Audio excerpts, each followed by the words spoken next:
Bakit biglang nagkakaisa ang dating magkakaaway? Hindi dahil mahal nila ang bayan, kundi dahil takot sila kay Sara Duterte.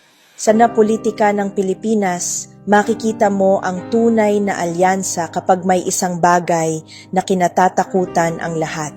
At ngayon, iisa ang takot nila, huwag lang manalo si Sara. Kasi alam nila ang mangyayari kapag hindi nila kakampi ang presidente. Wala ng shield, wala ng backdoor, wala ng proteksyon. Lahat ng tinabunan, lahat ng itinago, lahat ng ninakaw, may babalikan.